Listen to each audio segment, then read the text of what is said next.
घनाभ की आकृति कौन कौन देखा हुआ है बता दे। मालूम है कोई घनाभ की आकृति? नहीं मालूम।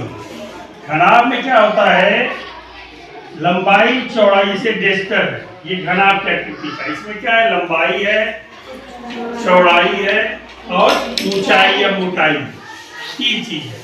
तो ये घनाभ की आकृति का, जिस कमरे में हम लोग बैठे हैं ये घनाभ की आकृति का कमरा। किसकी आकृति का कमरा है? घनाभ की आकृति का। इसमें क्या है, हाई चौड़ाई है, हाई कमरे की लंबाई है और हाई ऊपर जो है ये क्या है, तो अगर बाहर से देखें तो डिब्बा की तरह दिख रहा है कि नहीं कमरा?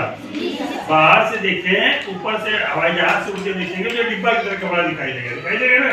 तो ये घनाभ की आकृति का, ये घनाभ पिक्चर का डिब्बा में क्या है, घनाभ। अब घनाभ में पृष्ठ कहे हुए अगर हम गिने, पृष्ठ माने कि है, देखो एक पन्ना ये हुआ इसका, दूसरा पन्ना ये हुआ, तीसरा ये हुआ और चौथा चार और एक ये छत वाला पोर्शन 5 और एक ये फर्श वाला पोर्शन।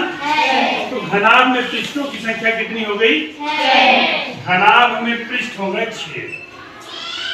घनाभ में कुल पृष्ठ कितने हो गए? पृष्ठ 6। तुमसे पूछा जा रहा है कि क्षेत्रफल निकालना है। जैसे अभी सवाल पूछा गया था तुम लोगों से कि चारों दीवारों को रंगवाना होगा तो क्या क्षेत्रफल होगा। ये डिब्बा है, मान लो यही कमरा है, कमरे की चारों दीवार को हमको रंगवाना है। तो हम क्या करेंगे, इधर वाली दीवार से रंगवाएंगे, ये वाली रंगाएंगे, ये वाली रंगाएंगे, ये वाली रंगाएंगे। भाई है ये 4 दीवार रंगी जाएगी आपस में हैं? तो कमरे की चारों दीवारों का क्षेत्रफल कैसे निकलेगा? कमरे की चारों दीवारों का क्षेत्रफल बराबर होगा कमरे की चारों दीवारों का क्षेत्रफल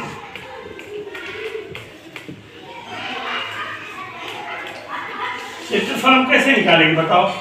हमने अभी बताया ये चौड़ाई है, हम ना बताओ, और ये ऊंचाई है।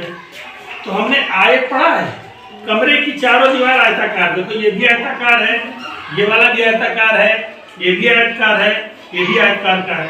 ठीक, अब हम पहले ये वाली लेते हैं, चौड़ाई गुणे ऊंचाई, तब इस आयताकार दीवार का क्षेत्रफल निकलेगा। चौड़ाई गुणे ऊंचाई करेंगे तो निकलेगा ना। तो ये क्या हो जाएगा, ये बराबर हो जाएगा चौड़ाई गुणे ऊंचाई। अब सामने की बात एक आती है, ये चौड़ाई गुणे ऊंचाई वाला जितना ये है उतना ही सामने वाली दीवार है, यानी कमरे की ये वाली दीवार और जो सामने वाली दीवार है वो दोनों क्या है, क्षेत्रफल में आपस में बराबर है। तो जितना इसका क्षेत्रफल है उतना उसका क्षेत्रफल है ना। तो एक ही क्षेत्रफल जब 2 बार जोड़ा जाएगा तो इसको क्या लिखेंगे, 2 से गुणा कर देंगे। 2 से क्या करेंगे, गुणा कर देंगे। अब जोड़ेंगे दूसरी 2 दीवारों का क्षेत्रफल। इसमें क्या है, लंबाई है और प्लस ऊंचाई, लंबाई है और ऊंचाई, लंबाई और ऊंचाई है ना। तो इसको लिखेंगे, ये भी क्या है, बराबर है, जितना ये है उतना इधर पीछे है। तो हम लिख देंगे 2 लंबाई गुणे ऊंचाई गुणे ऊंचाई। इन सब में क्या चीज कॉमन है, दोनों में है, दोनों पदों में प्लस माइनस से पद अलग होता है, ये सर जी बता रखे हैं।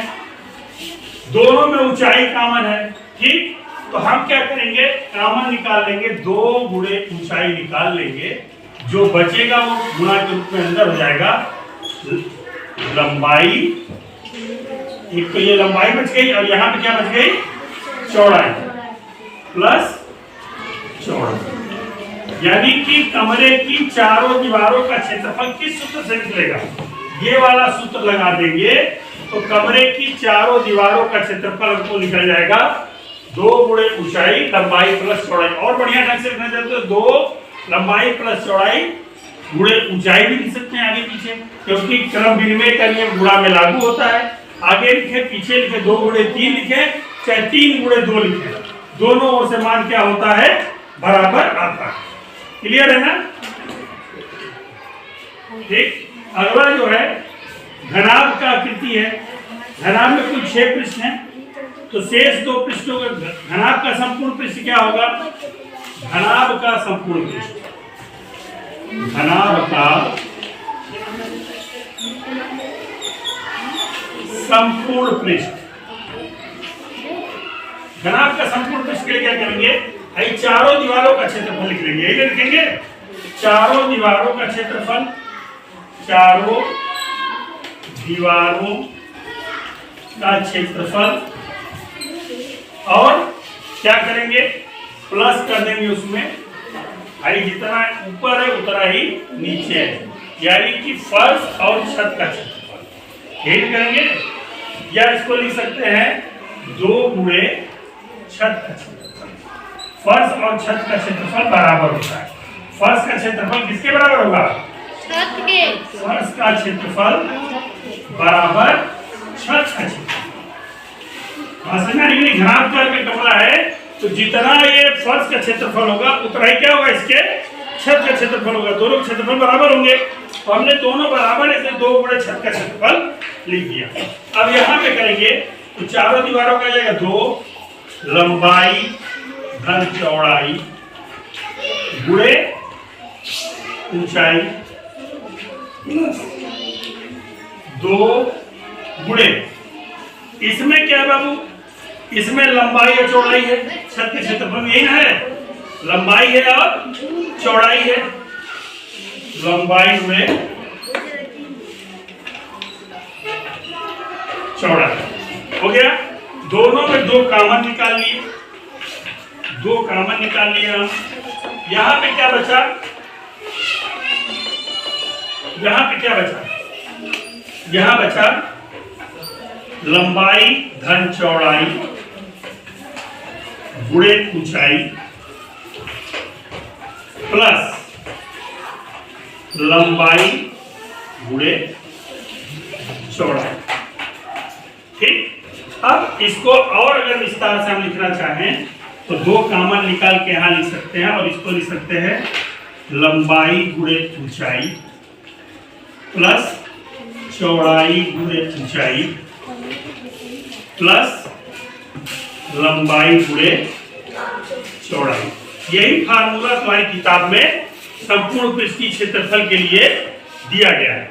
और जब रंगने की बात आती है तो हम ये 4 दीवार और छत को रंगते हैं, फर्श को नहीं रंगते। पेंटर नहीं करते हैं, पेंटर आएगा तो 4 दीवार और फर्श को, छत को रंगेगा और जमीन को पेंट नहीं करेगा।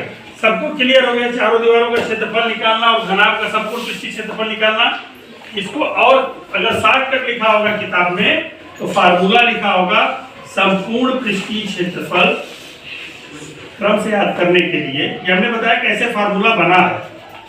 क्षेत्रफल बराबर 2 लंबाई गुणे चौड़ाई धन चौड़ाई गुणे ऊंचाई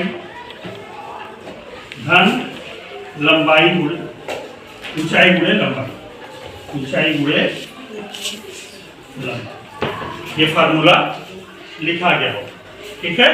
और इस तरह से हम क्या कर सकते हैं? पृष्ठीय क्षेत्रफल निकाल सकते हैं।